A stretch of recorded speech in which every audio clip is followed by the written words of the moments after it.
En el Indotel avanzamos hacia la transformación digital, apegados al plan de gobierno del presidente Luis Abinader. Dedicamos este año a impulsar un país más conectado, desarrollando proyectos para la mejora de la conectividad, dotando a distintos municipios de infraestructura de telecomunicaciones.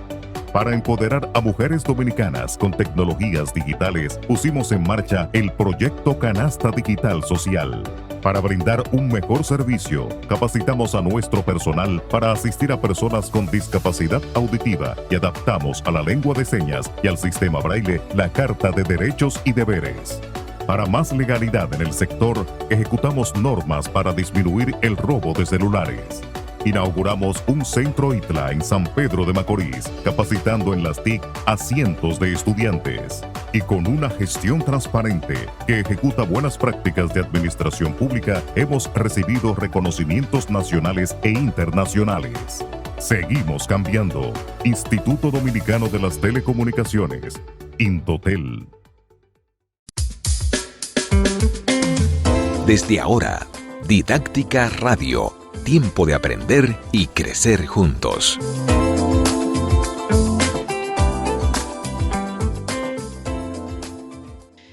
Hola, bienvenidos a Didáctica Online, una vez más en nuestra cita de todos los martes.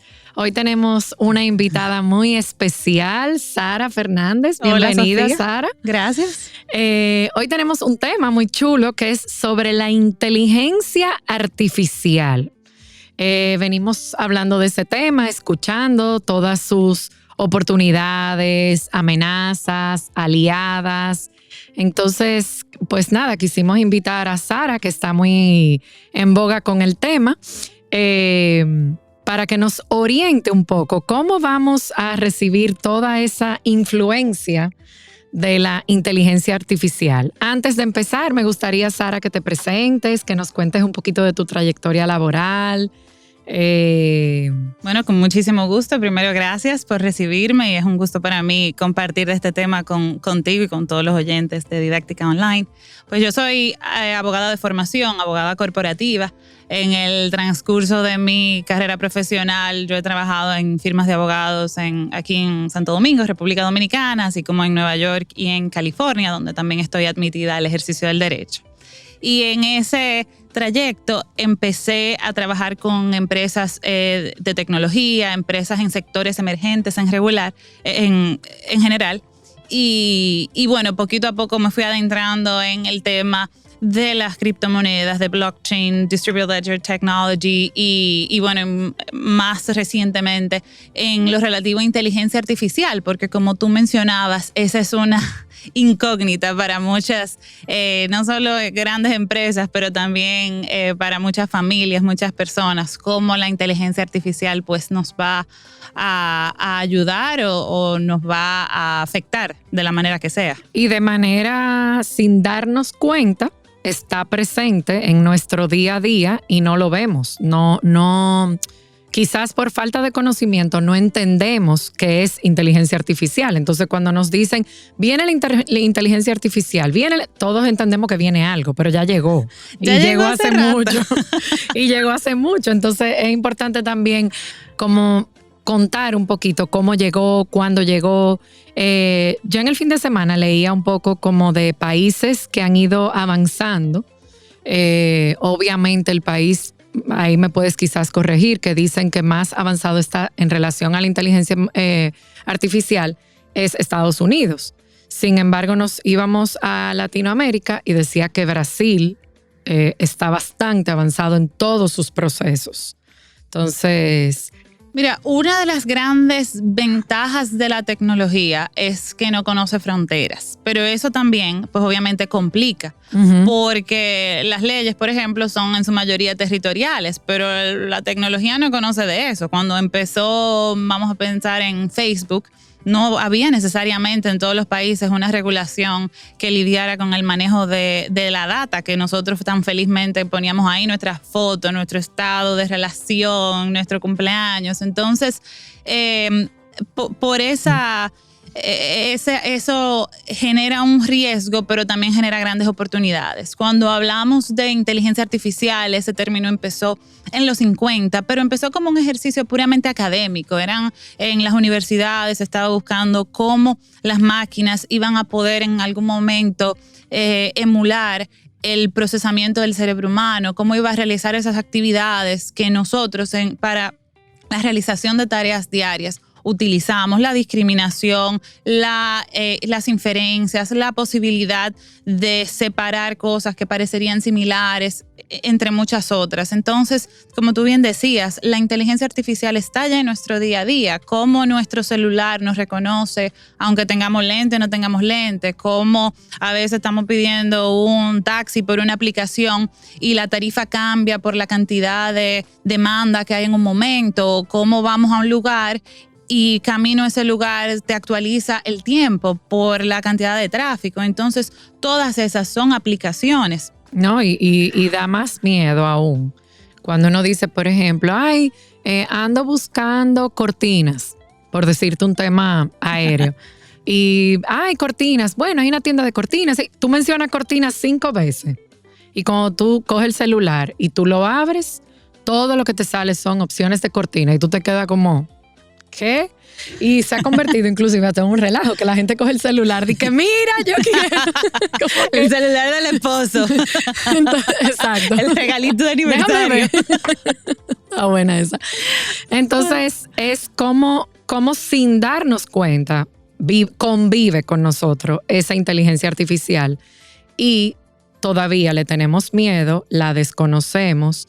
En un reciente podcast que hiciste, te escuché cuando decías inclusive que a nivel bancario los bancos prefieren no explicar mucho el tema de criptomoneda o dinero digital o Bitcoin porque es más complejo el tema, pero está ahí, está palpable, está pasando. Sí. Fíjate, eso que tú decías de que la inteligencia artificial está ahí y a veces nos sorprende y nos da miedo. Yo creo que se combate de una sola manera y es educándonos. En la medida en que somos usuarios más conscientes de las cosas que están a nuestro alcance, tenemos más poder. Por decirte algo, nosotros descargamos una aplicación y te ponen unos términos y condiciones y la aceptamos sin mirar. Tú no te vas a sentar a negociar con nadie. Uh-huh. Pero la realidad es que esos términos y condiciones muchas veces incluyen términos que son muy perjudiciales para nosotros. Por decirte algo, en los inicios de ChatGPT, que no hacen mucho, ¿verdad? Son unos inicios muy, muy recientes, incluían unos términos que hablaba de que el sistema se alimenta de la información que la gente pone. Y ese caso pues salió en noticias y demás, que unos empleados de Samsung pusieron una serie de códigos de software que eran confidenciales de la compañía en ese sistema. Y sin darse cuenta, revelaron información muy confidencial. Uh-huh. Entonces, obviamente ese es un ejemplo al extremo, pero la realidad es un riesgo. Claro, de que para ser usuarios, realmente usuarios y no victimarios de la tecnología, tenemos que empoderarnos. Y la única manera de hacerlo no es cogiéndole miedo y diciendo, aquí no se va a usar nada de inteligencia artificial. Eso no es cierto, porque está en tu día a día, lo quieras o no. Entonces, la diferencia es si te vas a dejar, vamos a decir, aprovechar, exacto, o si tú vas a ser proactivo en la forma en que tú lo uses. Uh-huh. ¿Cómo tú lo pudieras ver, Sara? ¿Como una amenaza o como un aliado? Mira, en el lado de la amenaza, yo creo que por un lado, si no nos educamos sobre la tecnología, pero además si no nos enfocamos en desarrollar y en acompañar a los más jóvenes a desarrollar talentos, habilidades, herramientas que les permitan diferenciarse, pues es una amenaza total. Por ponerte un ejemplo cualquiera, como abogada yo participo en una transacción y hay que hacer la revisión de una cantidad de documentos, a veces sumamente voluminosa, miles de hojas. A los humanos se le van a ir cosas. Se le van a escapar. Pero una máquina está perfectamente equipada para eso. Sin embargo, yo no puedo darle la espalda a mi responsabilidad como usuaria de ese sistema. Yo no puedo decir, no, eso lo hizo la máquina, yo no sé. Uh-huh. Los médicos, por ejemplo, que utilizan máquinas para la detección de enfermedades que a veces son muy difíciles de diagnosticar para los humanos. Sin embargo, esos sistemas, pues tú no te desligas de la responsabilidad. Uh-huh. Entonces, solo en la medida en que tú como usuario no conozcas los límites de la tecnología, yo creo que eso se vuelve una verdadera amenaza. Ahora, no es menos cierto de que hay oficios repetitivos que no tienen de repente un grado de creatividad o de requerimiento de unas habilidades muy sofisticadas que sí están en peligro, porque por decirte algo, hay restaurantes de comida rápida donde ya tú vas y tu interacción humana se reduce a una persona que te pasa un plato. Uh-huh. De repente. El combo 5 en una pantallita. Sin papa y, uh-huh. Exacto. Por decirte algo, el ejemplo de los peajes, que hay en muchos países donde los peajes físicos, donde hay una persona que te da el cambio y le da un botón, eso uh-huh. desapareció. Sí. Entonces, creo que tenemos que tener el ojo puesto en crear puestos, o sea, en motivar trabajos uh-huh. que realmente sean mejor hechos por una persona. Además, evidentemente, una máquina, por ejemplo, te puede dar datos más secos, pero ya, por ejemplo, si tú tienes una situación con un alumno o con un padre, hay una cantidad de lo que se llaman habilidades suaves, ¿verdad? Los soft skills que no son suaves, que son las más difíciles. O emociones. Que un aparato tecnológico no te va a dar las emociones reales, como las aristas, digo yo. Claro que sí. Y bueno, uno ve, por ejemplo, nosotros en el colegio Triunfare, en el que yo colaboro, se utilizan mucho las pantallas y la tecnología porque es una parte esencial del proceso de formación. O sea, yo creo que ninguno de nosotros podemos hacernos los ciegos y pensar que los niños y los jóvenes no van a tener acceso a eso, porque ese es el día a día. Esa es su realidad. Claro, pero por decirte algo, tú quieres que ChatGPT te dé un resultado, tú tienes que saber escribir una solicitud coherente, una solicitud bien enfocada, una solicitud suficientemente detallada. Y eso en sí mismo requiere conocimientos. Uh-huh. Entonces, incluso ya hay en puestos de trabajo que se están desarrollando, que es literalmente eso, desarrollar los prompts que necesita el software para darte un buen resultado. Entonces, yo creo que hay muchísimas oportunidades. No, y tú decías algo importante y es todo lo que se le pida a la inteligencia artificial de alguna manera tiene que tener una verificación humana detrás. Y vámonos a lo sencillo, o sea, cuando los muchachos hacen un trabajo que abren un ChatGPT ahora, que es lo que está, vamos a decir, en boga. Yo, por ejemplo, a mis hijos yo les digo, señores, lean lo que ustedes están sacando. O sea, lean, tómense por lo menos 5 minutos, 10 minutos en leer lo que ustedes están poniendo, porque tú no sabes lo que te está respondiendo ese robot, ese código, esa codificación. Como tú dices, hasta el arte de tú saber hacer la pregunta a esa plataforma lo tienes que tener. Sí, y yo te voy a poner un ejemplo del cual leí hace poco y es de unos abogados en un tribunal en Estados Unidos que iban a someter una documentación al tribunal y generaron una investigación con ChatGPT y le hizo unas citas de unos casos buenísimos, excelentes. Y el otro abogado, cuando recibe este escrito, dice, pero es que yo no encuentro esos casos. Para hacerte este cuento corto, esos casos no existían. El sistema se lo inventó, tiró. Uh-huh. Básicamente. Entonces, volvemos al tema de que los seres humanos tenemos que tomar el control de la situación uh-huh. para poder hacer un uso eficiente y efectivo. O sea, estas son tecnologías incipientes todavía, no son perfectas, ni cerca de ello aún. No. Y eso se extrapola también al tema, por ejemplo, de las contrataciones y de la potencialidad de discriminación que puede haber en esos ámbitos, porque también son sistemas creados por humanos. Entonces tienen sus fallas, tienen sus escapes, vamos a decir, porque escapes hay. No, y sufren un poco de las mismas carencias, digamos, que los seres humanos podemos tener, de las mismas sesgos que los seres humanos tenemos. ¿Cuáles serían a tu discriminación? Porque, ¿verdad? O sea, Sara nos está compartiendo como su área laboral, sus conocimientos, su experiencia, pero ¿cuál sería esas carreras que tú entiendes que serían oportunidad. O sea, que tú dices, mira, yo creo que carreras que serían de oportunidad en esta era tecnológica o en este bombardeo que estamos teniendo, porque definitivamente está cogiendo fuerza cada vez más. Claro.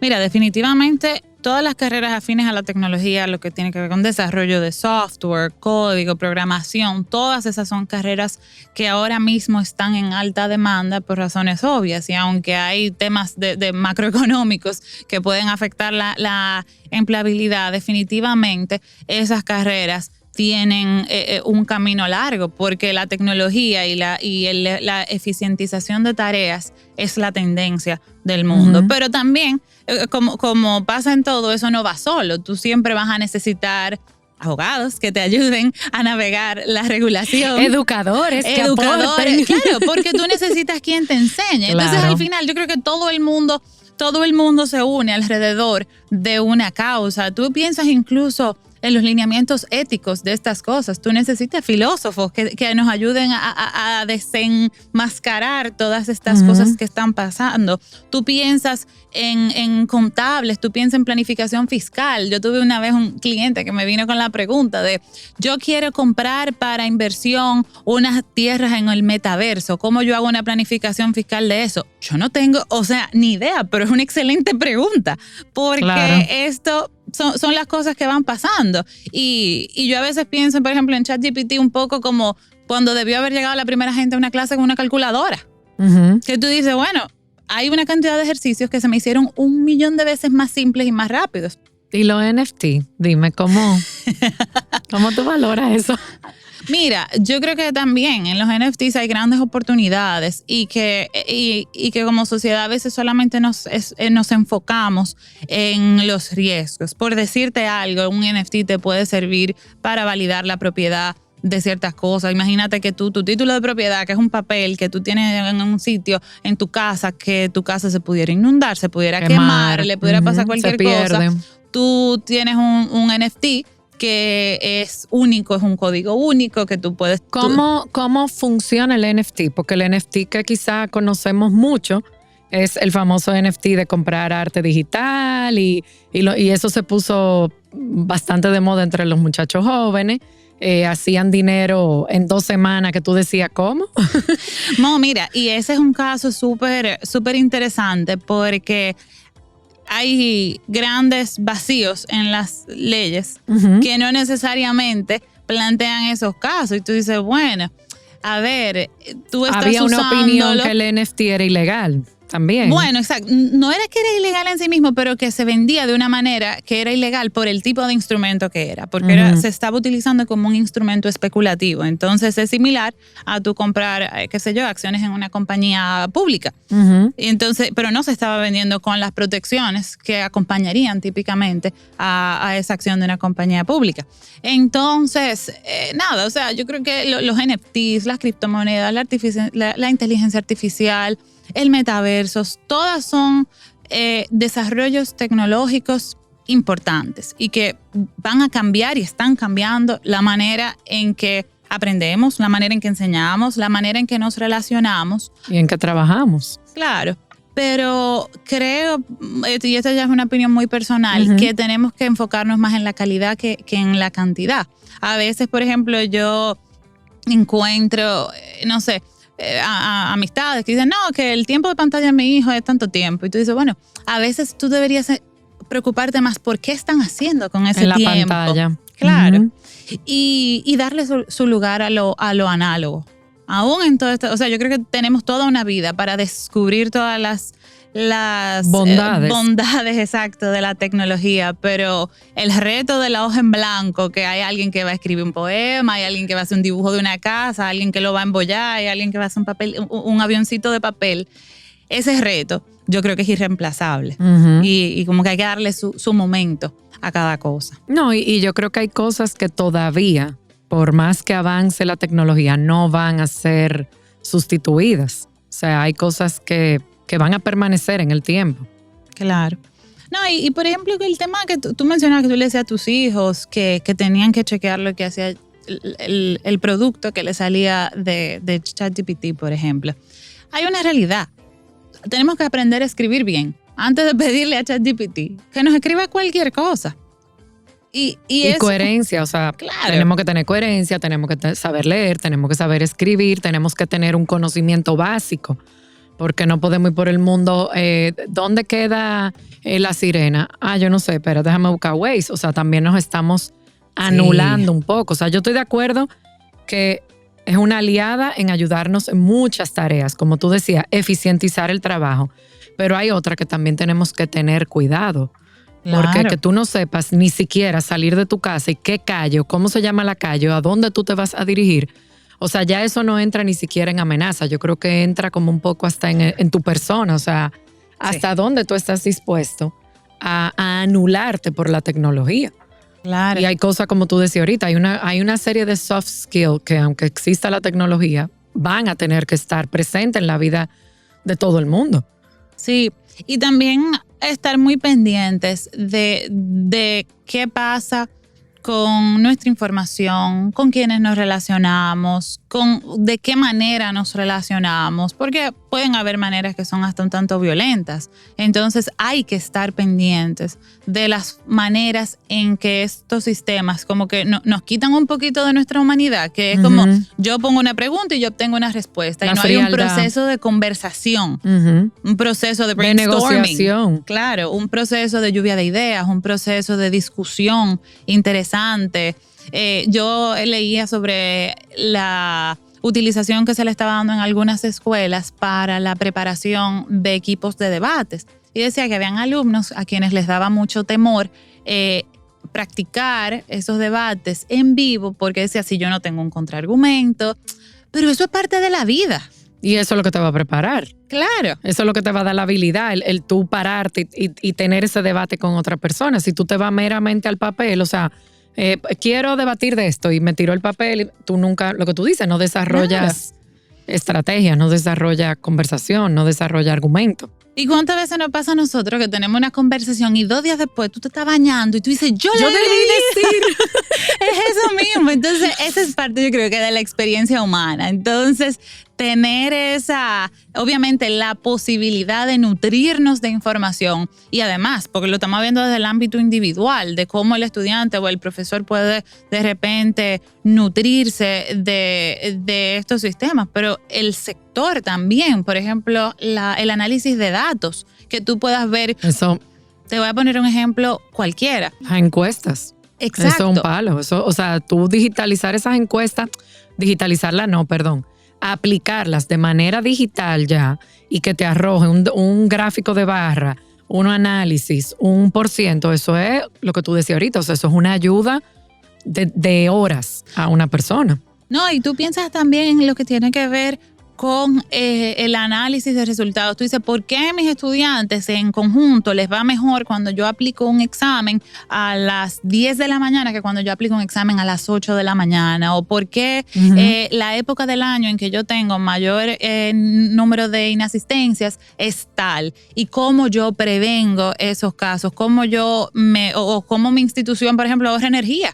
Porque tenemos un verano que oficialmente empieza en junio, pero no oficialmente empezó hace rato. Y cómo yo puedo eficientizar mi operación de manera que sea más sostenible. O sea, hay una cantidad de usos importantísimos, yo creo, a nivel macro, a nivel sistémico, que sería interesantísimo considerar, y yo creo que es una gran oportunidad para nuestro país. Yo te iba a decir que a nivel país, sobre todo, somos un país que no tenemos data. Tenemos, vamos a decir, más suave, tenemos muy poca data. Sí.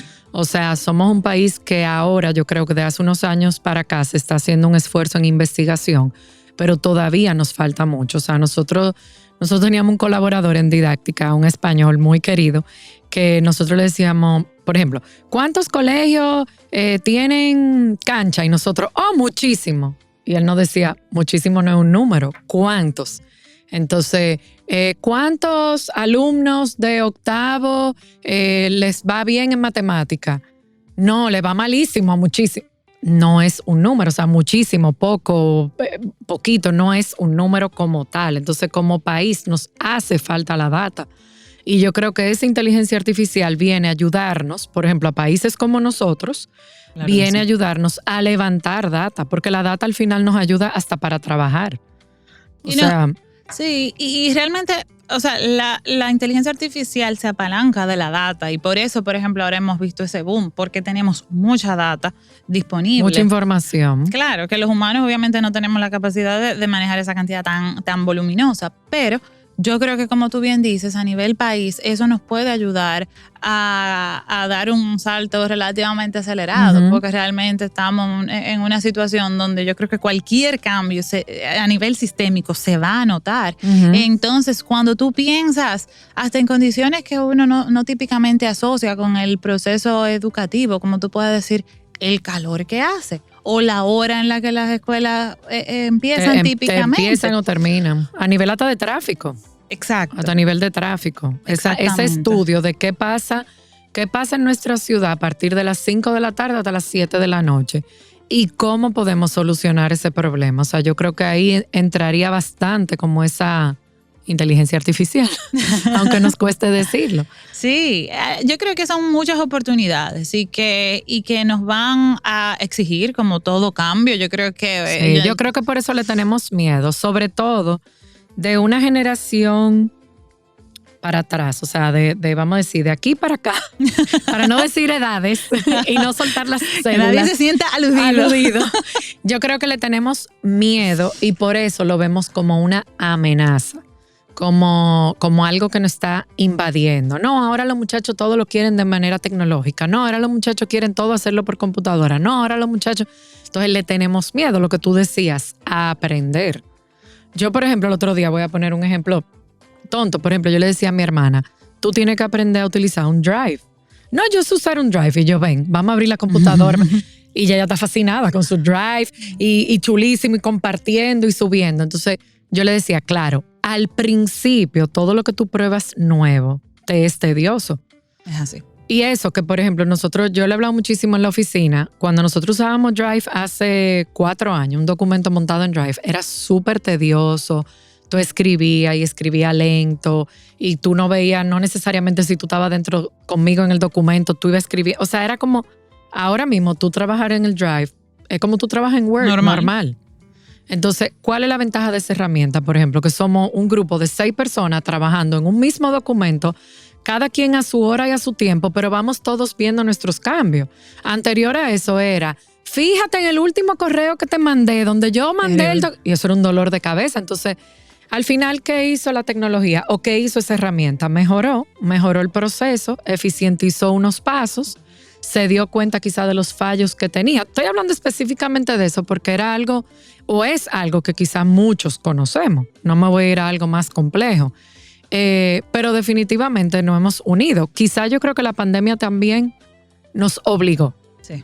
O sea, la pandemia obligó a un gran grupo que quizás no estábamos montados tecnológicamente donde debíamos estar. Como tú decías, o sea, yo creo que al final todo se resume en aprender. Más que tenerle miedo o decir que es una amenaza. O sea, es aprender. Y definitivamente, o sea, por ejemplo, el Zoom. No hay una cosa para mí más maravillosa que ¿dónde tú estás? No, yo estoy en la universidad y tú, no, yo estoy en el dentista. Bueno, pues te mando un Zoom y nos conectamos. Señores, ¿qué ahorramos ahí? Por lo menos nosotros, países como los nuestros, que trasladarnos de un lugar a otro es 1 hora. Es así. O sea, 1 hora. Yo puedo salir de mi casa a las 7 menos 5 de la mañana, a las 7, a las 7:10, a las 7:15 y a mí me toma media hora llegar al colegio de mis hijos. Como dicen, no matter what. Entonces, que, por ejemplo, Waze, eso para mí... La salvación. La salvación, pero no solo porque me orienta. Yo soy, modestia aparte, yo soy una gente muy orientada. Pero, por ejemplo, anoche yo dije, ok, tengo que llevar a los niños al colegio, tienen que estar a las 8:30. Yo tengo programa a las 9:30 con Sara. Déjame ver a qué hora yo debo salir de mi casa para yo estar a las 8:30 en el colegio. Y me lo tiró. Es eso. O sea, pero señores, me lo tiró. A las 8 menos 5 tú tienes que estar montado en el carro saliendo de tu casa. Eso es inteligencia artificial. O sea, eso no...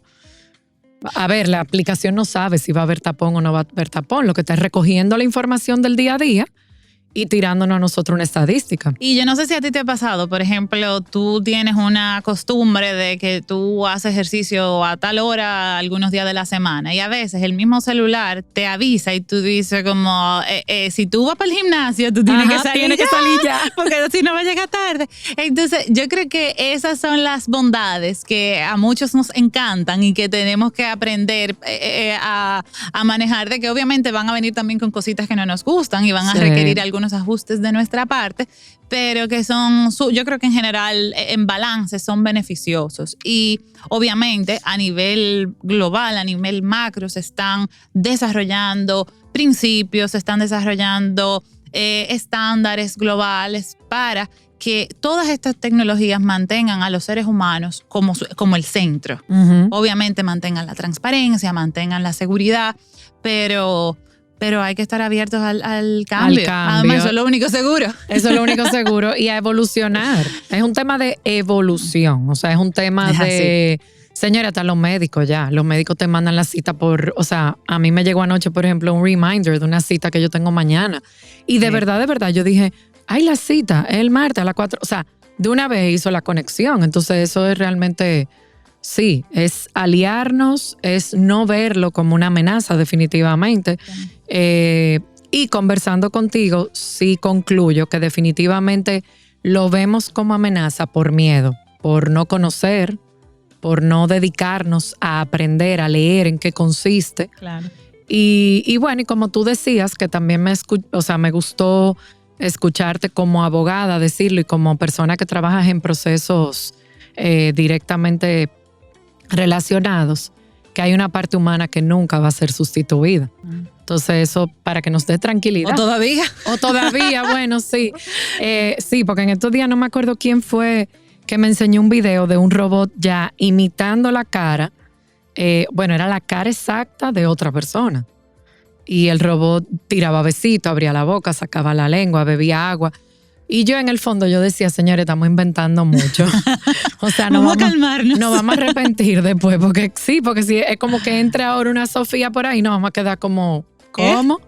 Entonces, y al final son máquinas programadas por el hombre, que tampoco sabemos para qué están programadas. O sea, que sí, yo creo que definitivamente nos da nuestro miedito.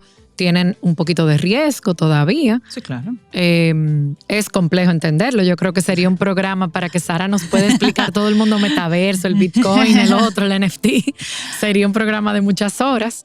Pero yo creo que esto es una apertura a ver la inteligencia artificial como algo positivo, a verlo como una aliada, a invitarnos, a prepararnos, a capacitarnos, sin importar la edad, porque también a veces decimos, ay, ya yo tengo X edad, ya. No.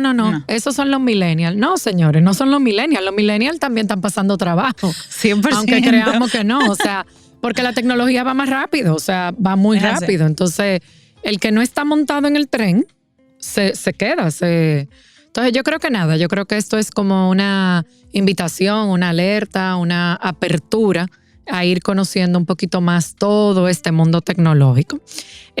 Sara, gracias por compartir con nosotros. Gracias a ti. Vamos a ir a una pequeña pausa, pero no quiero que nos quiten porque tenemos otro invitado muy especial que vienen a compartir con nosotros justamente eso, oportunidades de seguir creciendo profesionalmente.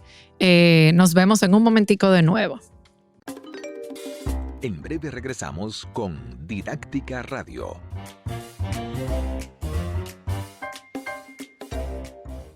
Tienda es sinónimo de Joarla, comercio es sinónimo de Rosa, proyecto es sinónimo de Guara, mercado es sinónimo de Katy, negocio es sinónimo de Claudia. Emprende se escribe con tu nombre, mujer que crea su futuro. Descubre un espacio lleno de beneficios para acompañarte desde la idea inicial hasta la apertura y desarrollo de tu negocio a través de capacitaciones y mentorías.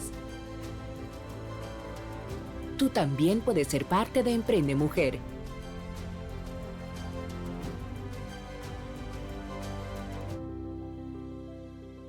Popular, a tu lado siempre. Ya estamos de vuelta con Didáctica Radio.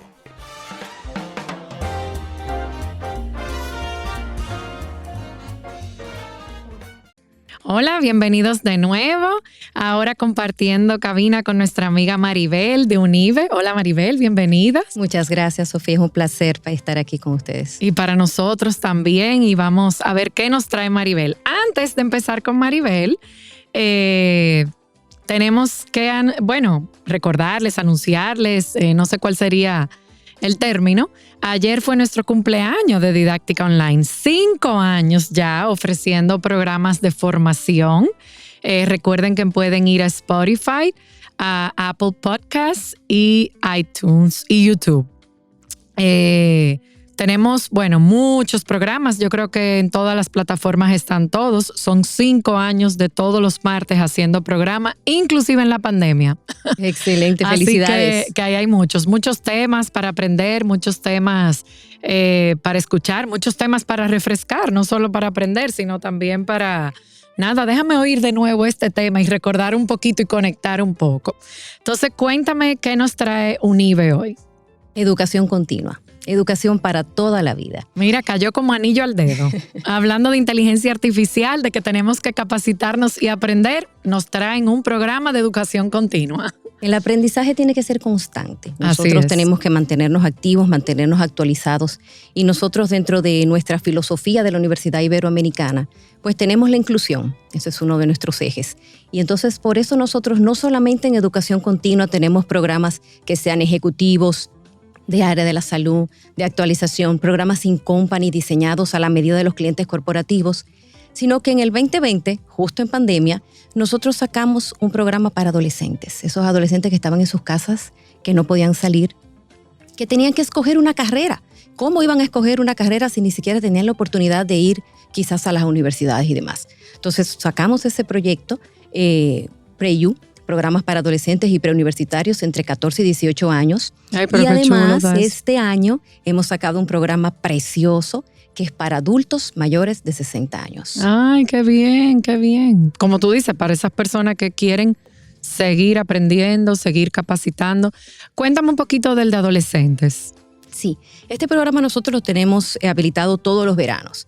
Tenemos 2 productos, por llamarlo de alguna manera. Los Summer Challenge, que son talleres que pueden ser para desarrollo de competencias técnicas, como para simplemente diversión.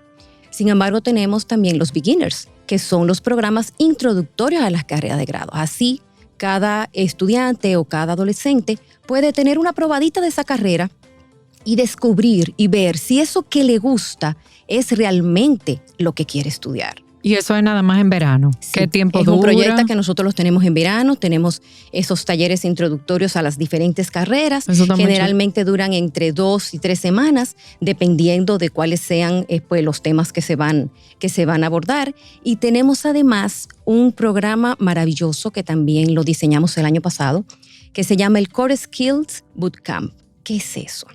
¿Qué es eso? Vamos a ver qué vamos a... Desde el nombre para mí ya es una maravilla, porque lo que te está diciendo es que hay habilidades que son claves, que son para la vida. Hace un momentito lo estuviste comentando con Sara, y que muchas veces, pues nosotros los padres, yo soy madre de 3 adolescentes, pues nosotros nos esforzamos en el hogar, los colegios nos ayudan también un poco, pero hay que tener una tercera alternativa que nos ayude a desarrollar en nuestros adolescentes, y no solamente a desarrollarlos, sino hacerles entender la importancia de tener habilidades que no son blandas, son habilidades claves para la vida.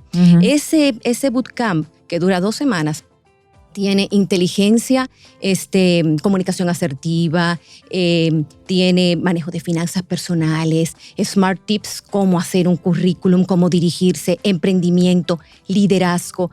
Son un sinnúmero de temas que en 2 semanas su adolescente puede cambiar de manera significativa. Está muy chulo. Y esa información la pueden buscar en la página de página web, exactamente. Cuéntame un poquito, Maribel, de los programas continuos. ¿Cuáles son los requisitos? ¿Quiénes pueden participar de ellos? Hablamos un poco ahora de que tienes oferta para los adolescentes, o sea, preuniversitarios. Hablaste de que están lanzando un programa nuevo para mayores de 60 años.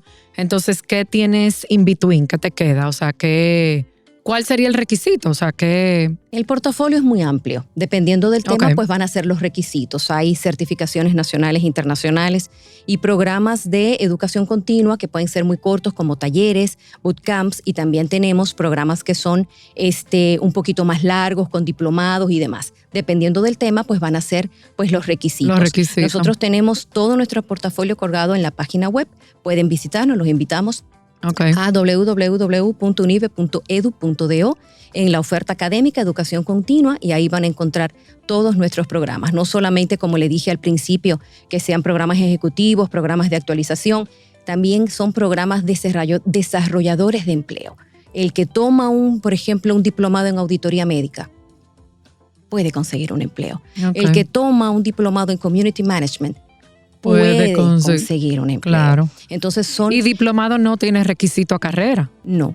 Porque esa es la, vamos a decir, esa es la ventaja o lo bonito de un diplomado, que no tienes que tener una carrera y puedes insertarte, o sea, puedes ir a capacitarte, prepararte Claro. e insertarte luego en el mundo laboral. Así es. Porque así sí, es. ya cuando hablamos de educación continua, la gente ya se va más a maestría, posgrados, y sí, esos ya tienen sus requisitos. Claro que sí. Entonces, dentro de los programas que son para adultos mayores, que son los que hemos incluido en este año, es dirigido para aquellas personas mayores de 60 años que quieren mantenerse activo, que quieren mantener sus habilidades cognitivas, que quieren no solamente quizás desarrollarlas, sino simplemente estar alineados Ujú. con la memoria, Capacitados. estar con homólogos de su Ujú. edad, con personas que tienen unos mismos gustos o intereses. Ujú. Nosotros este programa lo hemos diseñado de la mano y el acompañamiento del Centro Gerontológico Caminos Añejos. Ok. Nosotros, todos nuestros docentes para cada uno de esos programas han sido entrenados en Para trabajar, gerontología claro. para trabajar de la mano. Y tenemos programas desde taller de teatro hasta pintura, como un gimnasio para la mente por medio de la neuroplasticidad, que son realmente belleza, así como, por ejemplo, un curso especializado en desarrollo de habilidades, competencias directivas. Una persona, por ejemplo, que trabaja o trabajó hace un tiempo en alguna empresa y ahora ya no está trabajando por su edad, ya lo retiraron. Y de repente él dice, yo quisiera actualizarme, yo quisiera trabajar en la empresa con mis hijos, o yo quisiera administrar mi edificio, por ejemplo, quién sabe. Claro, aprender esas habilidades. Quiero aprender esas habilidades, quiero actualizarme, y también puede hacerlo.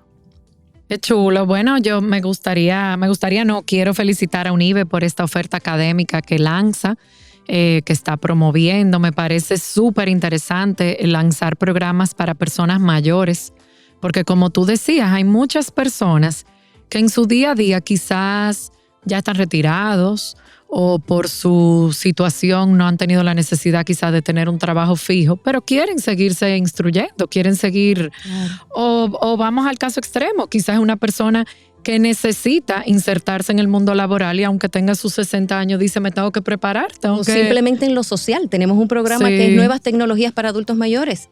Quizás esa persona se siente aislada porque no puede dominar las habilidades con el celular, con la tablet, con la computadora, cómo pagar, por ejemplo, hacer una por transacción internet bancaria, cómo pagar unos impuestos. Entonces, todo eso también nosotros tenemos capacitaciones en esas áreas. Tú sabes que te voy a preguntar, no sé si me vas a poder contestar porque no necesariamente es de educación continua. ¿Cuál es el límite de edad de una persona a hacer su carrera, por ejemplo, en Unive? Porque yo sé que existe la Universidad de la Tercera Edad, que yo sé que tiene un horario más cómodo, que tiene unas ciertas acomodaciones. Vamos a decir, no porque tú seas mayor, sino porque ya una persona de 40, 50 Adultos ya tienen otro horario. Claro. Y no pueden estar en el horario de universidad Claro, de un no muchacho. solamente horario, sino también hasta un curso con actividades muchachos. y todo. Claro que sí, pues nosotros tenemos pues las carreras de grado, Claro. que generalmente los que entran pues son Son jóvenes adolescentes, graduando, son recién claro. graduados entre los 17 y 19 años de edad, pero tenemos también las carreras para adultos, esos adultos de 25, 30, 35 años que quieren estudiar, 40 años, quieren hacer una segunda carrera.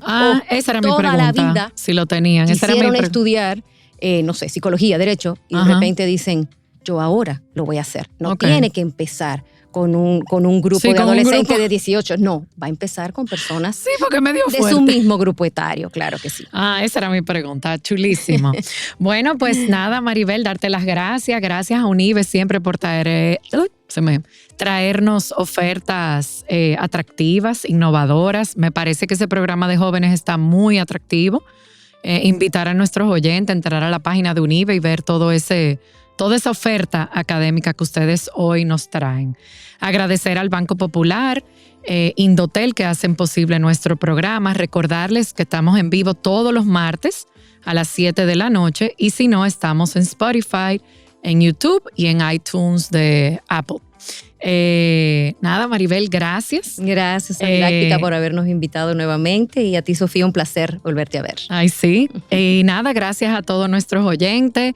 Vayan a seguirnos, que estamos de aniversario, nuestros 5 años. Estaremos haciendo unas publicaciones muy chulas de nuestros programas más escuchados. Gracias a la inteligencia artificial vamos a poder sacar esa data. Y nos despedimos con nuestra frase: la educación no es teoría, es vida, transformación y aprendizaje. Hasta el próximo martes.